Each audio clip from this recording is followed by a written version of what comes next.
Hi and welcome back to Learn Python by Doing number 5. Today we're going to talk about two similar concepts. They are sort and sorted, and they both do the same thing. They sort elements in ascending or descending order, but they are quite different and people tend to get confused.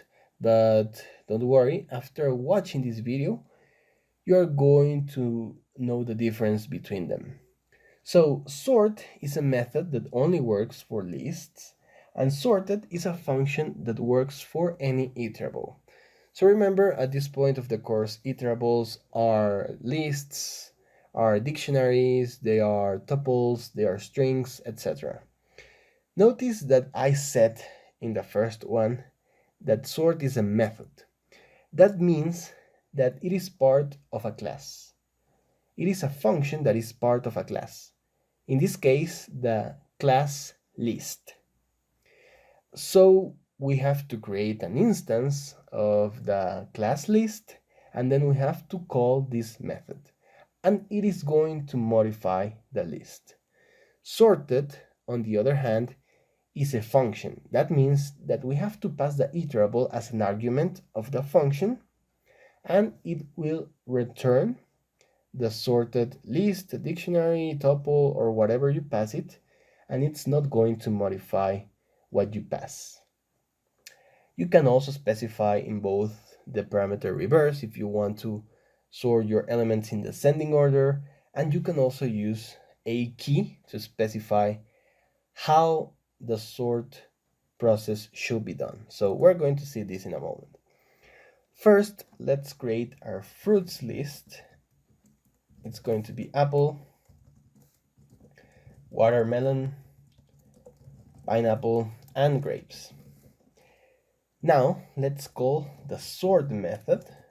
So notice that I set fruits.sort, and if I don't specify any parameters, then this will be sorted in ascending order, and as this is a list consisting of strings, then it's going to sort them in alphabetical order. So let's see the contents of fruits. It's apple, grapes, pineapple, and watermelon. So the list was sorted in alphabetical order. Okay, now let's see the difference between the sort and sorted. So let's create again this list, and let's call the sorted function. We pass fruits. The result is the same, but notice that fruits, the original fruits list, is not modified. It's still the same. Why? Because the sort method modified the list, while the sorted function simply returned a new list consisting of these elements sorted in alphabetical order. So this is a general comment, but functions should never modify their arguments. That's a good programming practice, that functions should not modify arguments. And if you modify arguments, that's a bad practice, and you should stop doing that. Okay, so as you can see, we can also specify the reverse parameter. If we set it to true, then this is sorted also in alphabetical order but descending.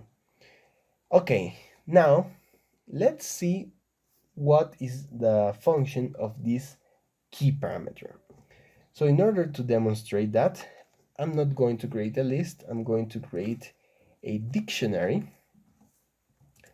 And well, the keys are going to be the same, and the values will be, I don't know, the quantities of these fruits. So we have 40 apples, we have 50 watermelons, we have 10 pineapples, and 15 grapes. Great. Okay, so suppose we want to call the sort method on fruits. It's going to raise an exception, an attribute error exception, saying the object has no attribute sort. Why? Because sort only works for lists. it's a method only available on lists.